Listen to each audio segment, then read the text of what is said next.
chairing a class this year, this semester in leadership. And, well, I am embarrassed to say that when it comes to style and substance, I'm not the substance person, I'm the style person. Isn't that terrible? The more a politician speaks, the less I listen and the more I look. Because in fact, how things are said is so important. I think many times more important than what is said. And there are lots of examples of that we'll see. So I created a little bit of a PowerPoint, a keynote actually, for you guys. And there are a couple of things you might want to jot down, just a few exercises you could do to maybe tune yourself up to not so much the substance, but the style. And that's what I hope to share with you. That said, these two watches, obviously the one on the right is stylish. I would like to have that watch.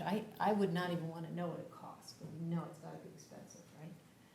And that watch is oddly telling the same time as the other watch. That just happened, because I just picked two watches. The one on the right is clearly more stylish. The one on the left, you could say, has substance.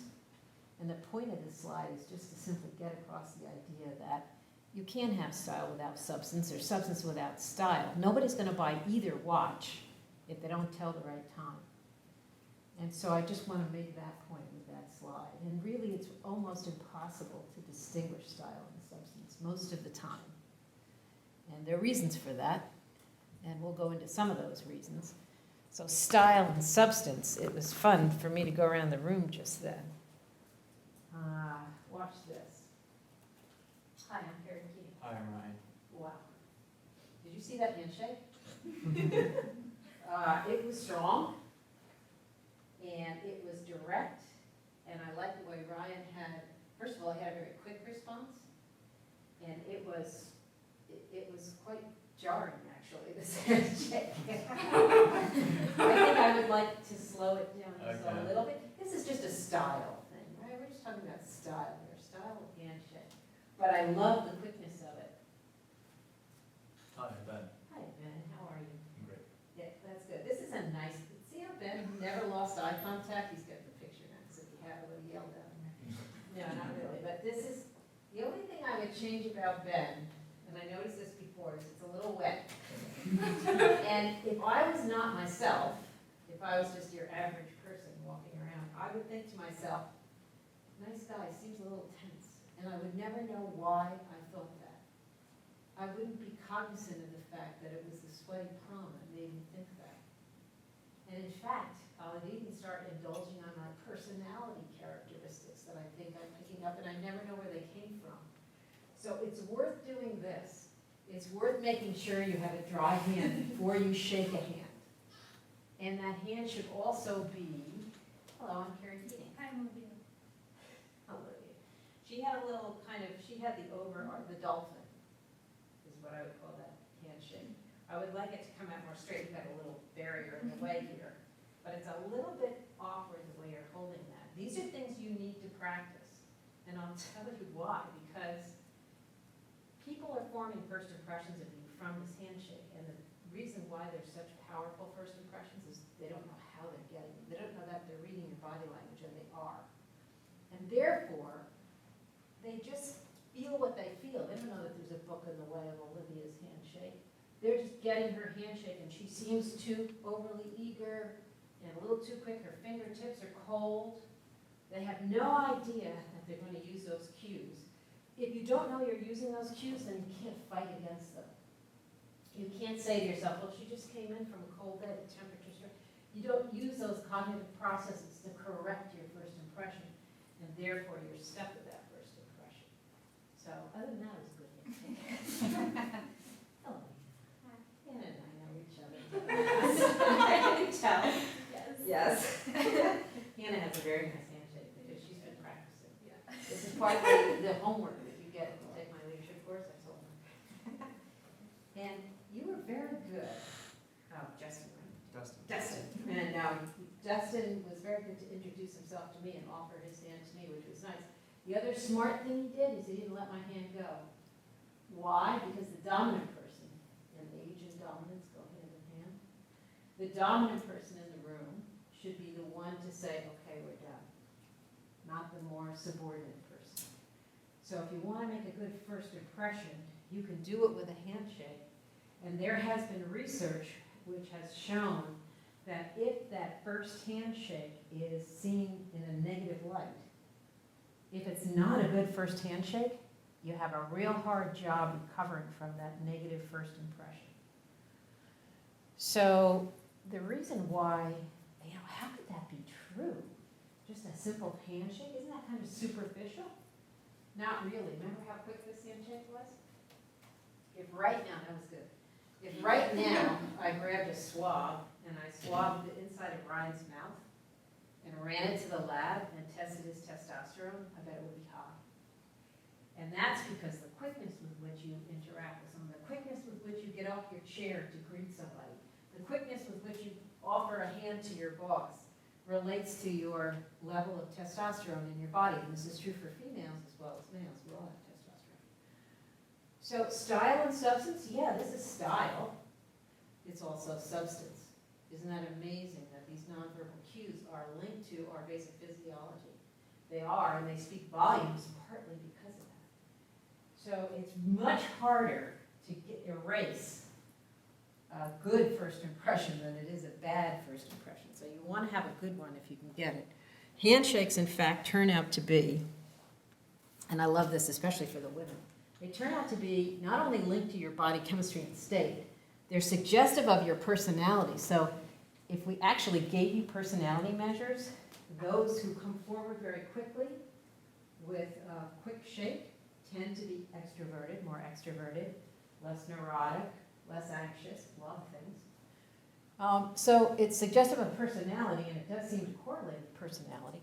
It's a great way to self-promote, and I'll tell you how this works. Because when you're a woman and you want to self-promote and show yourself to be dominant, influential, competent, knowledgeable, if you stand up in front of the room and say, hi, I'm a woman, I'm dominant, I'm competent, and I'm influential, you're not going to win. And I'm sorry to say that, but in the world of work, there is a double standard for men and women, and women may or may not be aware of this, but it's good to be aware of it. If you self-promote too strongly as a woman, they call you domineering or mean or the B word. If you do the same behavior if you're a man, you're ambitious. Sheryl Sandberg told you this in the book Lean In. If you've read the book Lean In, she said, when a woman acts in a dominant, competent way, she's considered to be domineering or bossy. When a man acts that same way, because it fits with stereotype sex roles, it's seen as ambitious as a good thing, as a competence. So guess what? If you're a woman and you're competent and you want to show that you are dominant, if you give a good, strong handshake, I get that read off of you, and I can't get you for it. It's off the record. There's nothing. She didn't brag. You didn't brag. But I felt your strength. How great is that? What a great way to actually put forward your best foot without ever being able to get caught. So it's especially a good way to self-promote for women. And that was a much better handshake than I got before. That said, see where I have this cultural caveats here? I've had some wonderful people in audiences all over the place. This one was in Dallas. So I went to Dallas. I was doing talking about handshaking. And a very nice woman came up to me and she said, who wants to do this very nice? So she said, I don't have a strong handshake. She's an Asian woman. And she said, I'm so embarrassed about my handshake, I have to get rid of it. And I said, why?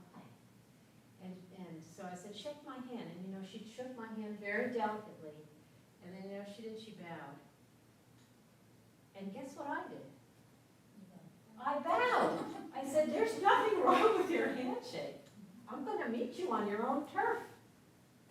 So we decided that we weren't going to change a thing about her. She was great. She had everybody bowing in the room, and it was lovely. So that's what I mean by cultural caveats there. Either way, first impressions last. And that's fascinating, that first impression. why do first impressions last? They last because you're human, and the way we developed over our evolutionary history has everything to do with it. So I'm actually an evolutionary psychologist. So it's interesting to me, right? Because I've actually studied monkeys. I can even speak some monkey. You don't want to hear it. Trust me on this one. But look what we've been doing for all these hundreds of thousands of years. And then, oh, I love this time scale, BP. Anybody know what BP is? Before present. Yep. It's a great way to get out of the whole religion snafu and just say, well, let's say it's before right now. Here's present right here. So before present is the way the scale is done. And look what we were doing. We were hunting and gathering. We were doing all of our business face to face. As far as I know, they didn't have internet or texting or anything like that back then. So everything was face to face. And, you know, we really, the beginnings of agriculture happened about here. Writing is what, 5,000 years old, I think? Something like that. Writing, 5,000 years old. That's young. Look at this long history. So for all of our genes have been directed toward doing things on a face-to-face, nonverbal level. And our brains still incorporate all the programs that it takes to run this nonverbal communication, this intuition. We say people are intuitive now. We intuitively know who's dominant. We intuitively know who's going to be loyal. We intuitively know who's going to be honest. To some degree, that's true. It's amazing how human intuition can be accurate. Well, those judgments come from these places, this long history. And so if you don't understand this long history, and how we evolved, then you'll never understand human beings. And that's why this dog is here. We can use this as an example. Maybe I love this dog. So this dog is maybe like you, dog. Anybody have a dog? Okay. See, I have a dog. Dog comes in from outside, comes into the kitchen. Maybe you have a floor like this that's tile or linoleum. And the dog comes into the kitchen. What's the first thing the dog does? What is a dog doing? Comes to you. Might come to you. They're very social. Yeah. What do they do before that? Well, okay, they maybe go to you. Sniff around. Yeah, they sniff around. What else do they do? This dog just laid down. What did that dog do before it laid down? Picked a good spot to lay down. Picked a spot. How did they pick a spot? Oh, it was like, okay. What did they do? Like Yeah. circled around a bunch of times. I mean, Yeah, that's just what my exactly, dog right? does. Yep, that's right, Ryan. So your dog comes in to the kitchen, and by the way, this is with a tile floor. There's no grass here. Dog comes into the kitchen, the first thing the dog does is go around in circles like this before it lies down, right? That's what this dog did. You will never understand that behavior unless you know how it is the dog evolved that behavior, that characteristic pattern. And that characteristic pattern comes from the dog doing, why is that dog still going around? And so even though it's a tile floor, what if it wasn't a tile floor, it'd be long grasses. They're flattening the grass, they're hoping that all the ticks and bugs fly up, the snakes slide away, and they can lay down in a safe place. This dog doesn't know. This dog's brain is still programmed to do that, even though they live now on tile floors and linoleum floors and not in tall grasses. Same with human beings. You won't understand the way human beings respond to you and the way you respond to them unless you understand where these social programs came from. And that's what we're going to try to understand. The handshake is very much that way. There are different greetings, of course, from different cultures. The handshake, though, is a pretty popular one. So what you want to do, I think, I mean, looking at this list of what everybody thinks they're going to do in the future, or might do, or seem to be headed toward in the future. We see a lot of people who are going to be involved in, it looks like business, perhaps some degree of diplomacy, or at least interacting with people who might be from different cultures. There's a lot of not-for-profit here, which I'm delighted to see. We've got business and economics in here, and finance. That's definitely about selling stuff to people. We've got computer science, So all of these things are, in a way, make you a lot like me, teachers. You're going to be teaching about yourself. You know, who are you in an interview? Really, if you think about it. You're trying to convey a message. You're going to be pitching yourself. You're going to be pitching products. You're going to be advocating for programs. You're going to be trying to work out differences among and between other people. To do that, you need to stimulate the limbic reward system of the brain. So your behavior needs to be oriented toward doing exactly that. And the way to do exactly that are 3 ways. You want to stimulate curiosity. You want to have self-directed learning so that the learning that you want to do is actually directed by you. So it's not like you're given an assignment. You figure out what the question is. You figure out what the assignment is. And then play and creativity go hand in hand. And this is all wonderful research that supports these ideas, by the way. By the way, tell me a course that you have at Colgate that stimulates this, that does this. Mostly, we put you in large lecture halls, and we don't allow you to be curious because you have to study what's going to be on the test. You're not allowed to do self-directed learning. We tell you what to learn. And we don't allow too much for play, and we're really bad at measuring creativity. So your education is not so great for stimulating them. If you ever find yourself bored in class, I'm going to give you 3 reasons why you are. These 3. I just gave a talk on this at the Association for Psychological Science. And it was awkward because mostly there were professors in the room, so maybe it wasn't quite right. But I stand by it, and so will these researchers. It's too bad we don't do more of this. The other thing we know about stimulating people's brains so that they're listening to you, they're going to listen to your pitch, they're going to listen to your name, they're going to put your face in their memory bank. Anything you want to pitch to people or sell people is better when you have a social connection with them. And nonverbal communication helps set the stage for that social connection. And when we make social connections, think about groups that you're in, like right now, that you're connected to. What do you think the most valued traits are? This actually kind of reflects research that's been done in many, many groups across many, many years. What are the 2 most important valuable traits in your fellow group members? You only get to pick 2 out of that list. What would you pick? Think of a group you're in. What do you value the most? Anybody have a thought? Don't pick punctual. I threw that one in there. Let's say trustworthy and intelligent. That's good. Trustworthy and intelligent. Anybody else agree, disagree with those? For me, it's trustworthy and attractive. Okay. Attractive people do this. The limbic pleasure center of the brain lights up when you're with attractive people. Matt Boehmer's my go-to guy for that. I would say trustworthy and competent. Okay. Does anybody notice a pattern here? What's the pattern? Trustworthy. Trustworthy came up first for all of you. And that's what comes up first in the literature. So the first thing, the impression you want to give is that you're trustworthy. What's the best way to be trustworthy, to appear trustworthy? It's to be honest, to be sincere, to be authentic. These are all words you've heard in leadership, I'm sure, from some of the TIA staff that have spoken to you before. And so, yes, the literature says that we want trustworthy. You know what comes in number 2, though? Cooperative, usually.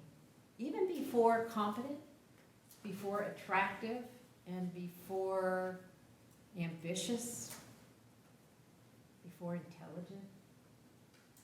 So you want to be trustworthy and you want to be cooperative. If you could come across that way in a job interview or with people you're trying to negotiate with, that would be great. That would be great. So non-verbally, how do you do that? Well, for this we need volunteers. This is good, it gets you out of your chairs. So volunteers should be, there's air quotes around volunteers. And let me see who I can pick. Now I'm forgetting names. Matt Maddie. Yeah. Okay, Maddie, pick somebody you don't know, if you would, and stand in front of one of those chairs.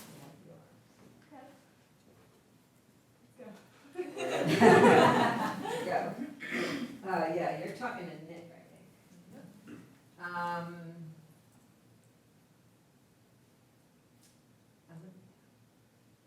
Why don't you pick somebody you don't know?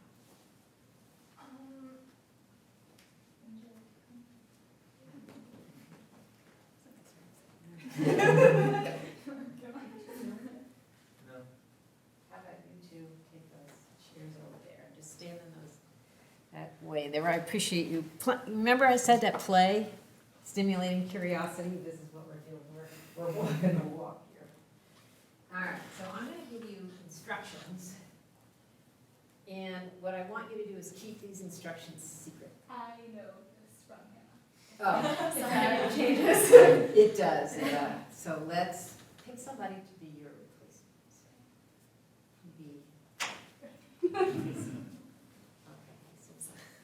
All right, so I'm gonna give you an instruction. I don't want you to show it to anybody. I don't want you to show it to your partner. So you guys eventually are gonna move the chairs together. You're gonna move your chairs together, and you're gonna move your chairs together. But you're gonna follow these instructions. Don't show anybody what they are. You also have a job, and your job is to watch what's going on. And your job is to pretend we're not watching you. You can do that, all right? So here's your instruction.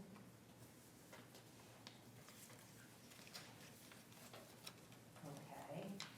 So read that, and now if you would, just take your chairs and move them out here into this center area and talk with your partner as if we're not here by following those instructions the whole time. And you folks are going to watch and see if you can guess what their instructions were. I'm Ryan. Ryan? Yeah, nice to meet you. I'm from New Jersey. Where are you from? I'm from Iowa. What grade are you? How do you like Iowa? I was all right in sophomore. What are you studying? An economics major. Yeah, How about you? I would agree with that. Computer science. You like it? I'm a senior. Yeah, I mean, it's Year. tough, right? It's tough. Yeah, I mean, I think Yeah, what year are you? Where I'm do a you? junior. I took comp sci 101. Comp Sci was a tough class. Tough class. Oh, Do you like it? Are you in Much like like I've physics? liked Yeah. Which professor do you have? Strat. Strat. What are you using in professor? Good. Yeah, people are very split. Yeah. Yeah, like most of the people I've talked to said it was Oh, pretty really good. cool. Yeah. I live Yeah. What are you hoping to do with your major? Yeah. 47 right now. I'm trying to like get like an internship at like a bank this summer. Yeah, So yeah. but I mean, besides that, I don't really. Yeah, it is. Are you trying to do like tech stuff or? Yeah, software engineering also. Like really nice. Yeah, I'm looking to move maybe to California From maybe more like a startup or some sort of company. Yeah, absolutely. Not really sure. Are you gonna grow like? Yeah, GI? 4 I hours. think you're gonna do GI. Yeah, I'm really interested in far enough GI. away. Probably apply to the ENY group with Brandon first year over the summer. Okay.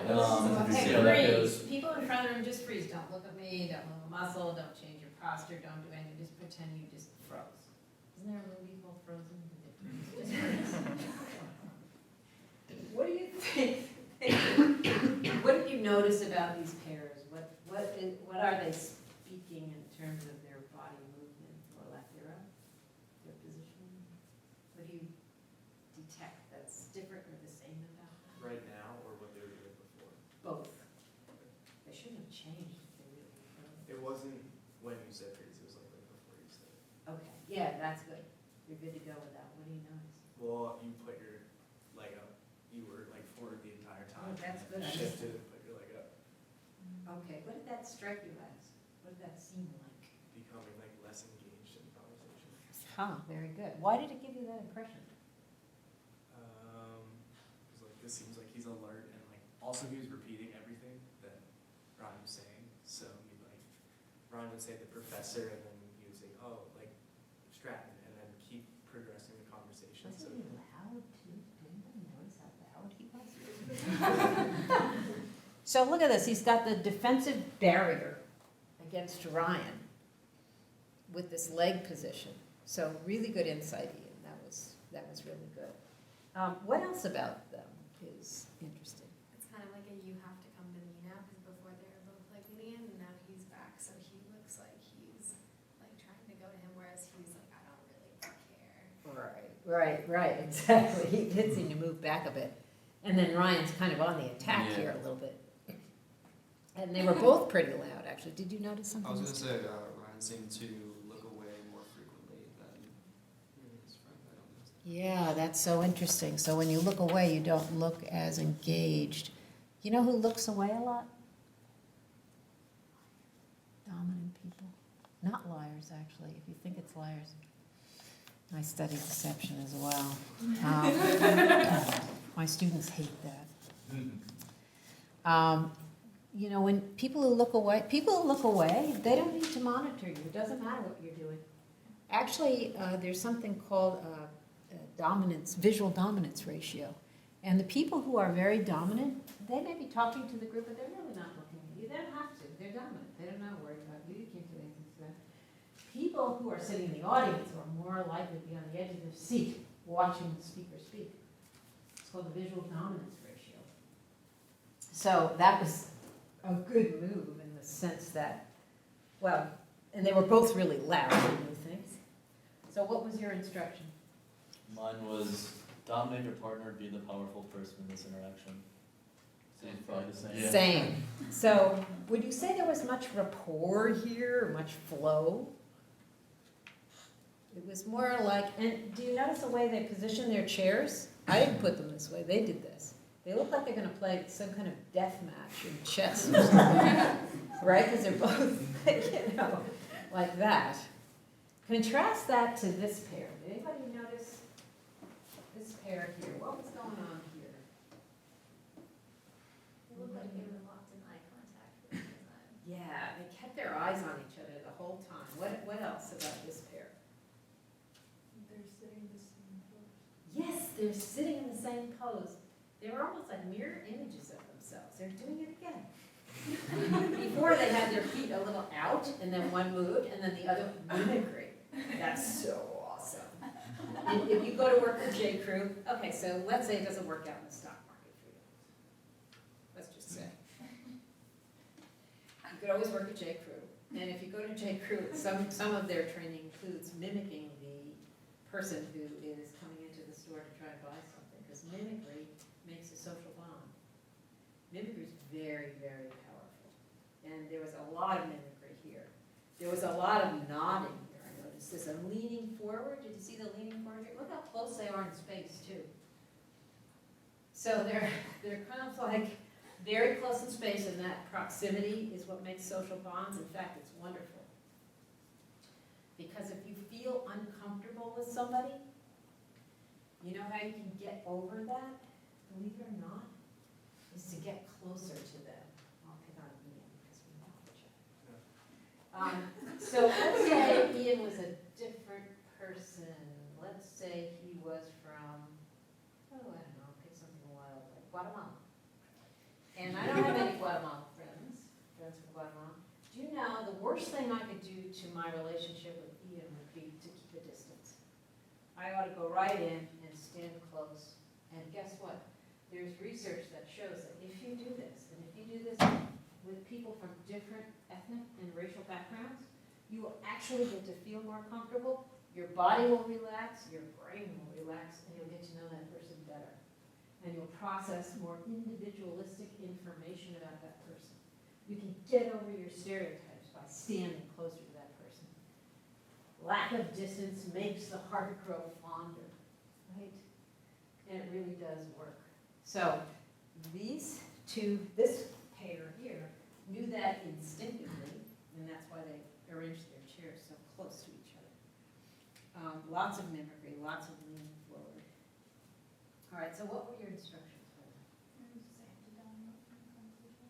You're supposed to dominate. Well, I guess like make the partner Like you, yeah. Likeable. So there was some point in which there was less mimicry here. Olivia actually tucked her feet under before Bonnie. Okay, before Bonnie.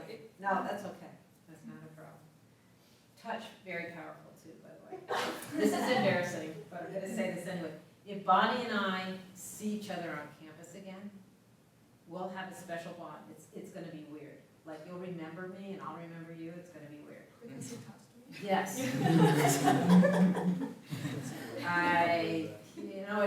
All kinds of body chemicals are released when people touch, and when you feel that close to somebody, to do that, it's like getting a massage. People, I used to over the summer, and people would do that when they were making orders, and I always kind of was like certain people would do Ah. it, and it definitely did like click me in them. Interesting. We should have talked before the summer, because if you touch the patron, you'll get a better tip. Really? Yeah. Just tuck that one away.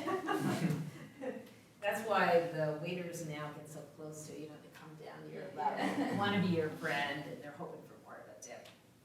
But it's why you ever go to get a massage or get your hair washed even. You ever notice how you blab all about your life to the people who touch you? That's why they touch you, and it opens up all kinds of avenues to communication because it's so powerful. So this was an interesting. This was interesting. So we had two very different styles here, a male style and a female style, in terms of sitting styles, because females hardly ever sit like that. And males are much more likely to sit like that. So we had this is a much more feminine, typically feminine way to sit. So we didn't have as much mimicry as we could have. But what have you, this was good. I am going to get to know you. This was Nick, yeah. So Nick was great. Do you see what Nick's doing now, actually? Don't move.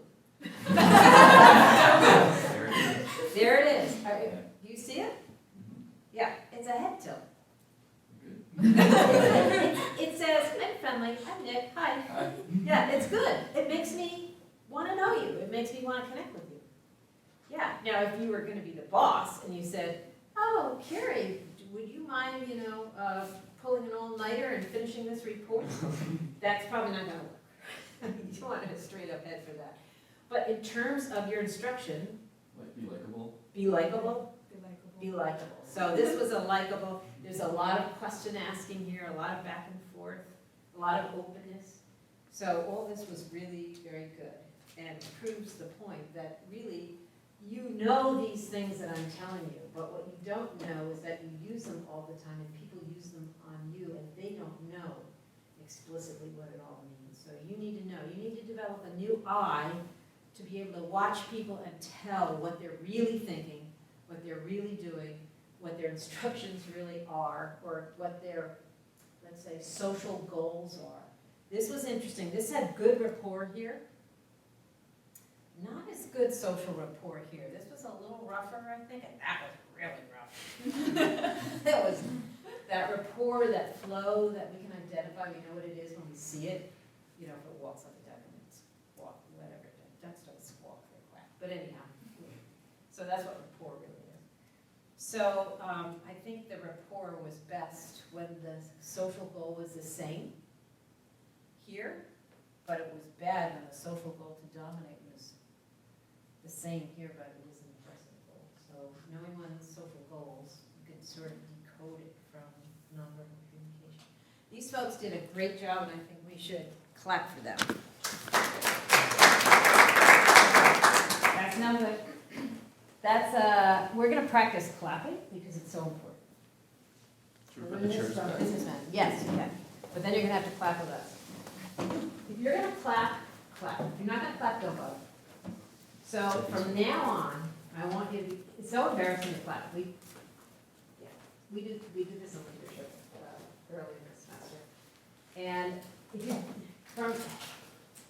so you have a speaker in front of the room or people who just did something wonderful for you. You want to draw out of them their very best performance because otherwise what's going to happen? You're going to be bored. So when you clap, you've got to really rock it out. There are people who they're embarrassed to clap, they just want to blend into the non-clapping crowd, No, don't do that. If you're going to clap, clap.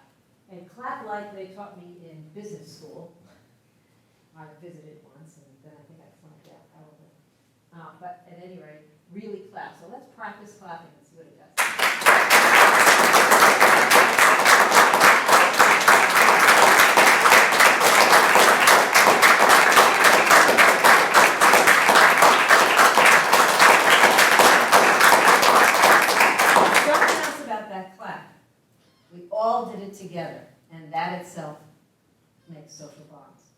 So you can make a social bond in a room by making people do the same action together. And that is also very powerful. So probably all these status cues were ongoing in these pairs and chairs as we saw. We went over almost all of these. I didn't see any tongue shows or chin thrusts. That was disappointing. But we had the rest of this pretty well going. And the most charismatic blend of these cues tends to be some warmth cues, like immediacy, leaning forward, smiling, nodding, head tilt, or warmth. And also some power agency cues. And as the status theory goes, you need both to be charismatic. Because we like people with agency, and all of that question asking that you saw people doing in these chairs, that was agency. We want people to be a little forward and interested in us, right? So it takes both of those sets of cues. And rapport is part of that equation, and it feels good, it looks good. And remember that your audience, I told you to forget the audience, people in front of the room, but in fact, whenever you're having an interaction with another person, what your body expresses not only expresses to that other person, but also to everybody who's watching your interaction with that other person. And more of those people are out there than you know. And that's why rapport looks and feels so good. It not only looks and feels good to the people involved, but it also looks and feels good to the people surrounding us. And it actually has an impact on us.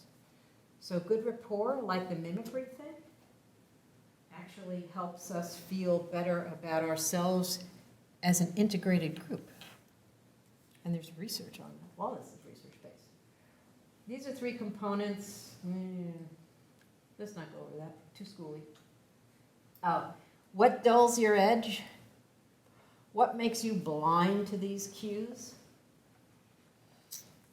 Let's try this.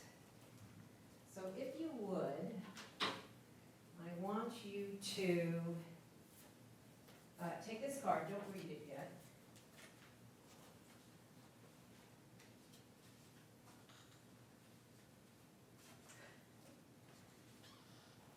Work.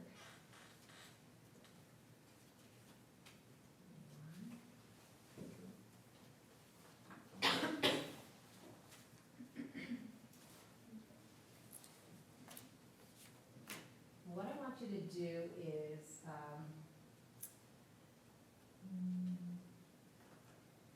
God, that would work. I want you to, I'm going to instruct you from the back of the room, and I want you to keep looking forward. I'm going to tell you what to do back here. Okay, right now I'd like you to pick up your card, read it, and think about it. And just imagine.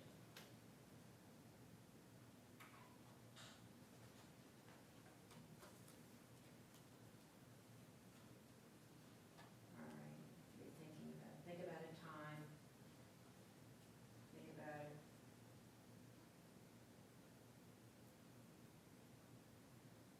Now take your finger, your index finger on your right hand and draw the capital letter E on your forehead.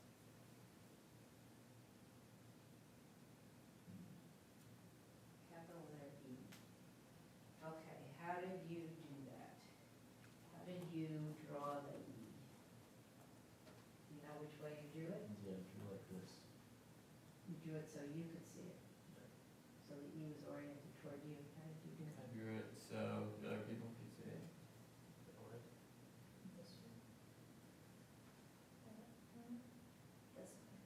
Okay. Okay, so I would say the majority of the folks did it this way. How did you do it? Did it that way. Okay.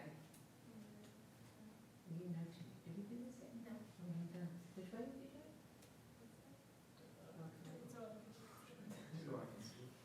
Huh, interesting. We had a lot of I could see it's here. The data arts, I think there were still more, there was at least one more. Albert, so you could see. Albert. Okay, so read your card. Think of a time when someone had power over you and you were under their control. What was your card? Think of a time when you had power over another person and you were in control. In most of the research that's been done, having power, being in a leadership position, being the head of your corporation, being the biggest guy in the room, being the most successful at your IT job, whatever it is, being in charge, dulls your senses to other people's nonverbal communication. Dulls. So you drew an E that you could read just fine, but what about the rest of us? So power and perspectives not taken was the name of Galinsky's research who came up with this. You folks, at least some of you, and they know each other, so they count as one. That was one observation. You drew it so that you could, the way that Dustin did it was the way most of the research suggests it would be done, which is that when you feel like you are less powerful, that's when you are more likely to project things outward. Think about the other point of view. Take the other person's perspective. Watch the world more carefully. Be more alert to nonverbal communication and subtle cues. Is that if you draw it so that they can see it? Because I did it so that I could see it. Yeah, that's the reverse way. That Okay. somebody did. I did Yeah, some. I did it so that you could Yeah, see. you did the same way too. I did it so that you could. Yeah. So it doesn't always work in this demonstration. And it's always hard for me to figure out because I have to not be, well, clearly I wasn't the powerful person we were in that time. That's good. So at any rate, this has been done many times in many different experiments. And generally speaking, we're less sensitive to nonverbal communication and to, just picking up cues around in our world, the more power we have. And there's a whole literature on power and your brain on power. And it's a wonderful literature. So at any rate, you can quiz yourself by figuring out in your next interaction with somebody. So I'm trying to give you actually some take-home projects, things you could do to make yourself more socially sensitive and aware. So it used to be, do you know when you look at another person? Actually, look at the person next to you. Just turn to the big person next to you. Poor Hannah, she's like that. Here, you have to make that comment. Do you know, okay, so now look at me. So what color eyes did that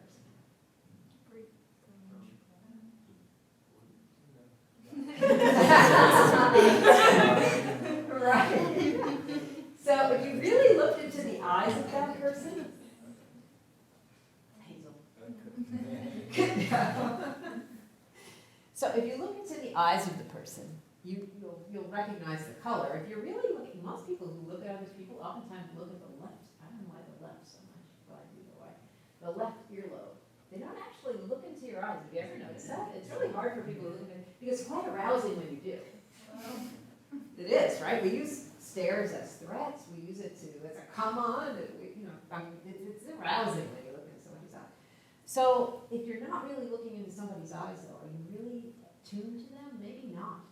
Maybe you're processing other things. Maybe you're not paying attention. Maybe you're not doing careful listening. You want to do that. So try and see if you can note the eye color of the person. Can that also be seen as like a sign of dominance, somebody trying to make you uncomfortable by like? Yes, it can be. Yes. You can't stare too long. The monkeys really hate this. They have to be so this is just Somebody research. just like keeps looking you right in the eye. Yeah, it is a dumb, but actually that changes culture to culture. And so in England, the British actually think Americans are quite rude because they tend to stare much longer into somebody's eyes than we do. And it takes babies a couple of years before they figure this out. It's interesting. The infancy research is interesting. I've just now discovered that it takes easily a year before or two even, before they get down how long they should stare into the eyes of another person.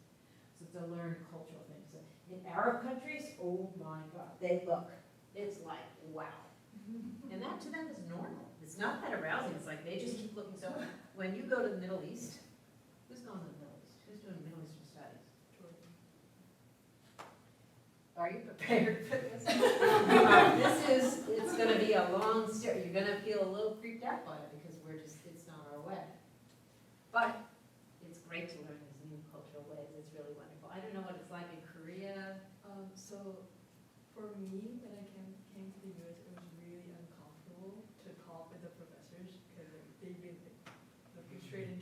Yes. and I'm not comfortable with it. Right, right. Takes a while to get used to. Yeah. Yeah, and you can get used to it, but it's always a little hard, right? Because you always have to learn it a little bit. So these things are useful. By the way, eye color doesn't work very well in our new world, where our blended faces have mostly dark eyes. They're going to be dominant. So you see this blue-eyed white guy? You know, he's on his way out. We're losing people like that. We're going to become more multiracial, like this old Time magazine cover you might remember from several decades ago. To be culturally competent about really looking into the face of a person, you're going to want to memorize maybe not their eye color, but their eye shape is going to be more important to you. To be culturally competent in the future, you're going to want to know shape of face, because if you go to South Africa and you remember people, oh yeah, that was a white guy and that was a black guy, that's not going to work. When I went to Kenya, I spent some time in Kenya, you couldn't use black and white. That was like ridiculous. You could use face shape, all kinds of things. So face shape's going to be important, and learning different names is very important. And when you come across a name that you're not good at, try hard with that person to get that name down, to learn it. The other day I got my nails done, and I have some wonderful new Vietnamese technicians who are working in my little town to do this, and I love these guys. And Zui is the guy's name, and I practice that and I practice that, and we have a great relationship. And he's very tolerant, I like mess up the name and then I get it a little better. My Chinese students are wonderful with me. It's good. I think it feels good when people really want to get your name right and pronounce it the way you need it to be, should be pronounced. So don't be shy about working on that. Now learn where people are from. All these things will make you more culturally competent. And you can find out how culturally competent you are and how biased you are by going to that website. If you've never tried this, have you tried this? Anybody in psych? Yeah, in modernity actually. In modernity? Oh, in modernity, okay. So even in modernity, they're doing this now. And this is a website, I think it's from Yale, actually, this project. And you can find out just how biased you are when it comes to our stereotypic notions about black, white, male, female, and other ethnicities. And it turns out we're all biased. And the best way around that is to admit you're biased. Find out that you are, you are biased. I am. I read this literature. I am. And then try to get over it, because you can get over it with cognitive effort, it turns out. And that's about the only way you can, besides standing close and getting familiar. So you can try that. This is what the website kind of looks like. And it's for researchers and for organizations. Very important. And I don't know if we have time for this. Yes, I think we do. So if you would stand up and pick a partner and face that partner. And we'll try maybe this last little exercise to make it. Because I don't want to make it too long. Hannah knows about this. So what I want you to do, so how do you get yourself to be more tuned to other people's nonverbal communication? You have to practice. I hate to say it, but you do. You have to practice. One way to practice it is with this improv exercise that you can use. And it's fun to play with your friends, by the way. And you want to make a movement and have that movement mirrored by your partner. But we're going to have A's and B's. So your A's, and your A's, and the rest of you are B's. So I'm going to have A's start the action. Make sure don't do fast things, do slow things, and then see how well your partner mirrors them and what that feels like. Okay, so try that now. A's, go ahead. Do we have to talk too or not? No talking, just body movement. You can sigh, but no talk.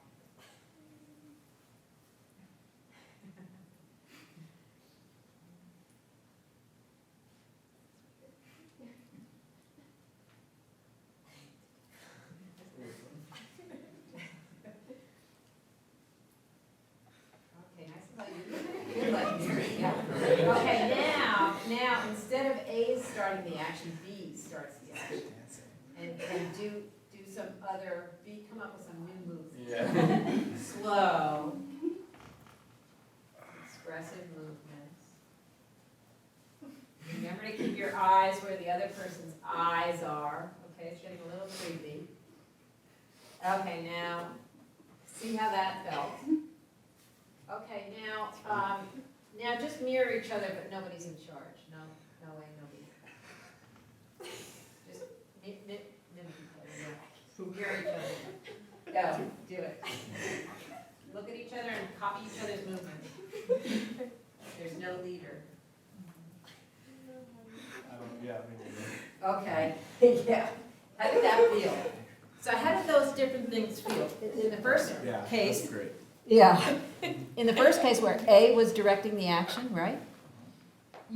The reason why you want to mimic somebody is not just because you can move your body that way. That mimicry should actually stimulate the same feelings and emotions that your partner has, right? So in other words, if your partner smiles and you smile, there's something called the facial feedback hypothesis, and that smile translates back into your brain and makes you feel just that little bit more happy.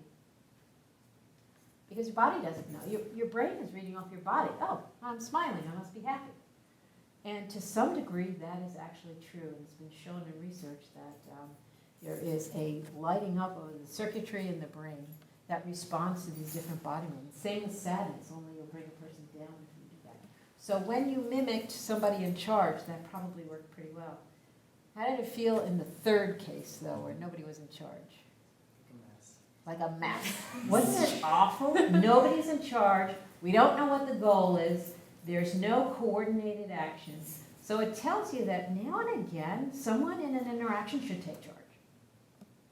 Somebody ought to do something to be in charge. Somebody ought to clap, somebody ought to say something, somebody ought to do, because it's very awkward when we don't have a shared goal.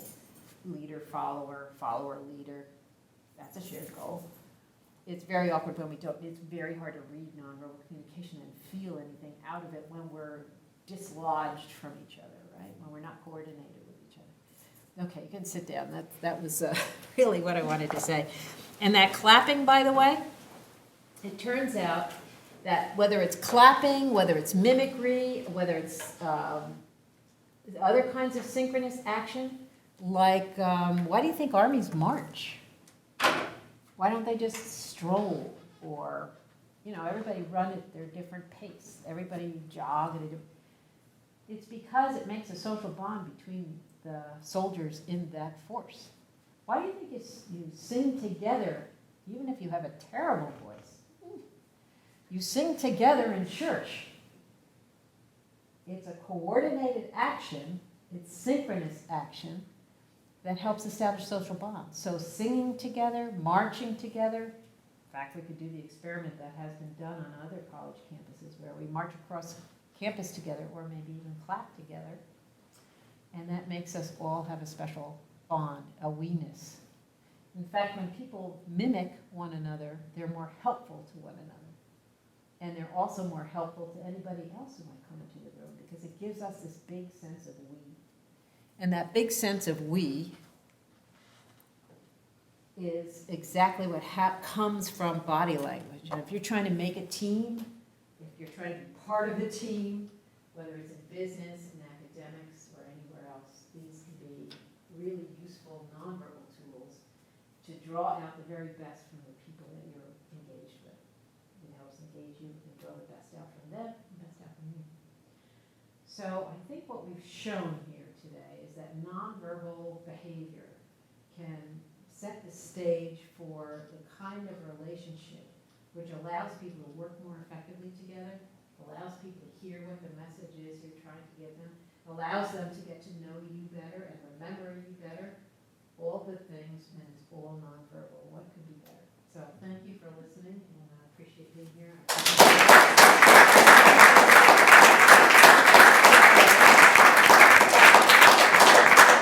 And I thank you for all your efforts.